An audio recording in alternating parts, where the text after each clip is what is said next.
Traffic jams stretching for dozens of kilometres, something drivers leaving Poland for Germany have to get used to. The Schengen area exists only in theory now. These are the effects of German migration policy. On the one hand, there are checks on everyone entering their country, and on the other, mass deportations of illegal immigrants to Poland. German officers behave like smugglers who engage in illegal activities. Why do I think so? Because, for example, when our observers, our colleagues from the border defence movement were present, the German police withdrew from certain border crossings when they were about to transfer illegal immigrants to Poland.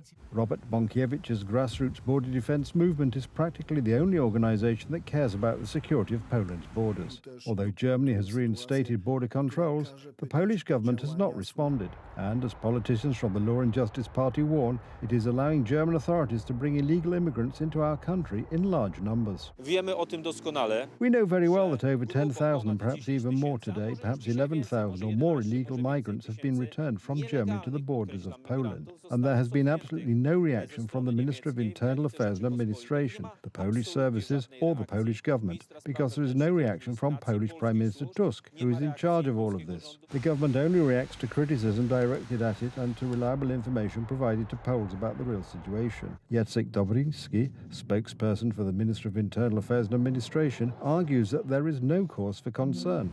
Fake news, manipulation and misinformation. Immediately after this conference in front of the same cameras, I refuted these lies. Under the readmission or Dublin III procedure, fewer than 300 people were transferred from Germany to Poland this year. At the same time, under the same rules, Poland transferred over 200 foreigners to Lithuania. However, the facts tell a completely different story. The whole issue concerns these unofficial, undocumented returns at the Polish-German border, and that is what is at stake here. These unrecorded numbers of people who are simply turned back as part of Germany's policy of tightening migration policy are at the heart of the problem. This is just one of many examples. A group of Somali citizens brought to Poland by the German authorities, revealed by a border defence movement patrol. 6 Somalis are on a bench. To my question, how long have you been in Poland? 5 minutes. Who brought you here? The German police. How did you get to Germany? By ship. So he said, by boat. So he didn't come from Belarus. If he ends up in Poland, in 2 weeks under the Dublin procedure, it means that this is one big scam. The Germans tried to bring the Somalis first to Gubin, then to Żytomierz, and finally they were seen in Zielona Góra.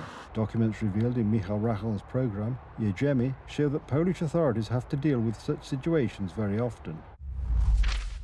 He was detained on May the 19th, 2024 by the border guard in Zielona Góra for illegally crossing the border from Belarus to Poland and then to Germany.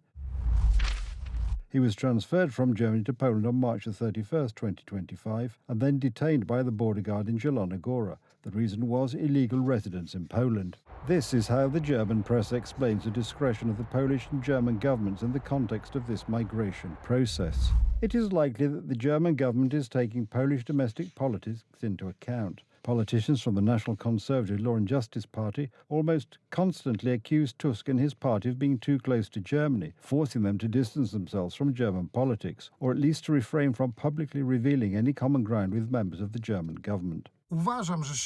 I believe that, more broadly, this is a policy of disintegrating and weakening the Polish state. We know that a hybrid war is being waged on the eastern border with Belarus to destabilize the situation in Poland. Exactly the same war is being waged today on the western border.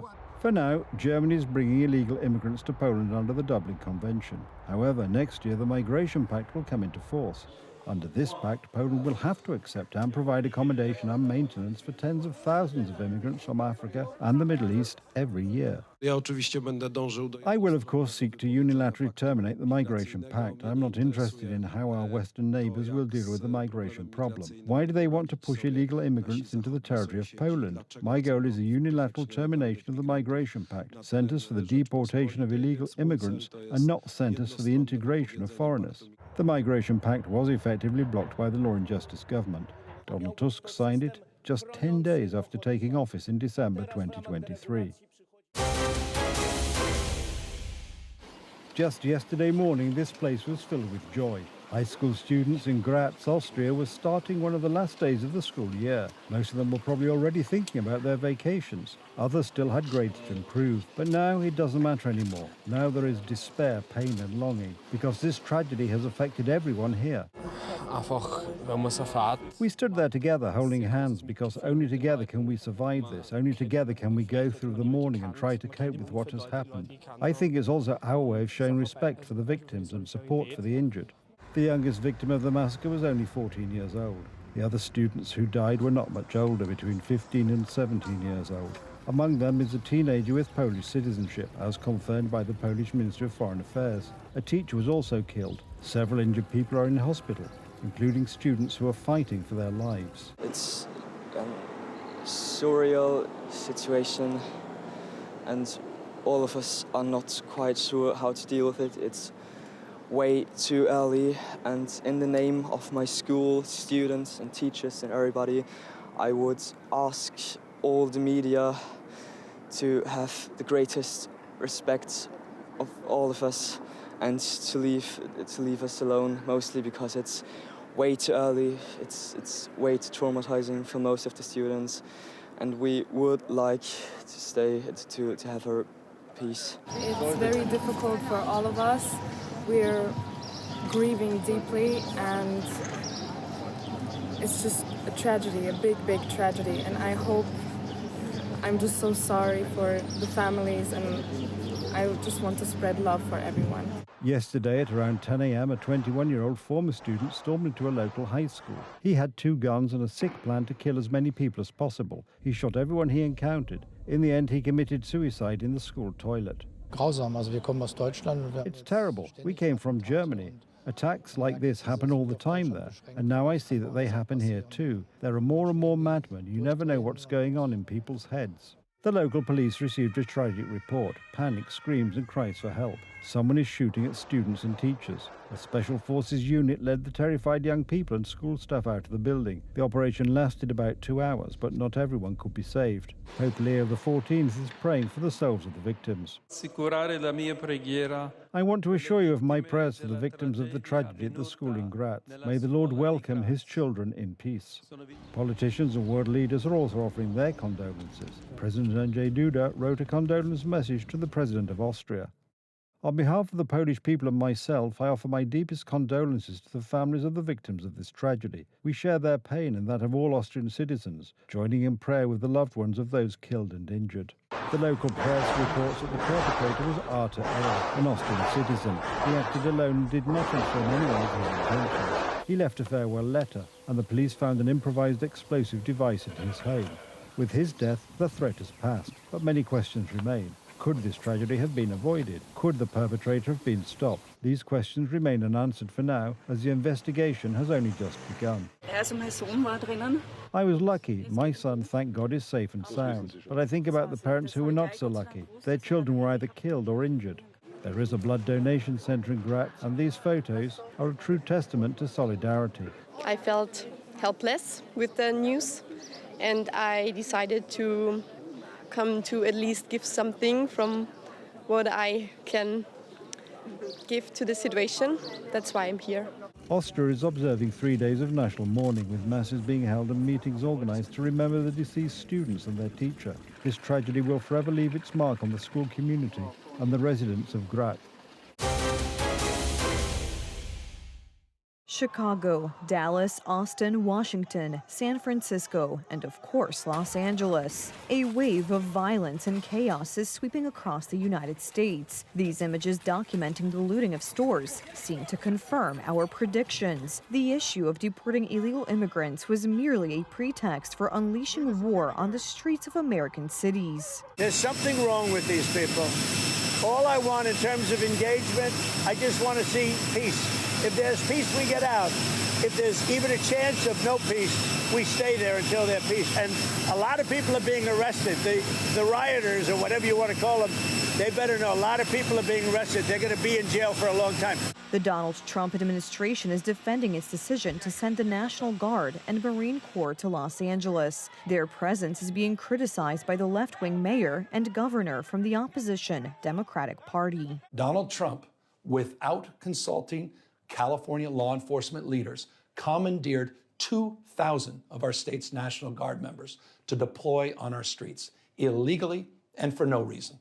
This brazen abuse of power by a sitting president inflamed a combustible situation, putting our people, our officers, and even our National Guard at risk. Except that this explosive situation erupted long before the National Guard arrived in Los Angeles. On the first day of protests, taxis were set on fire in the streets, and police units were surrounded on the highway by an advancing crowd.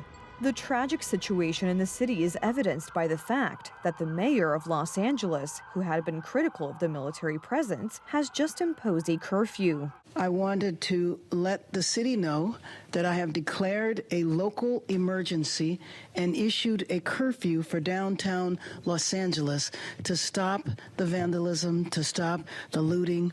Many businesses have now been affected by or vandalized.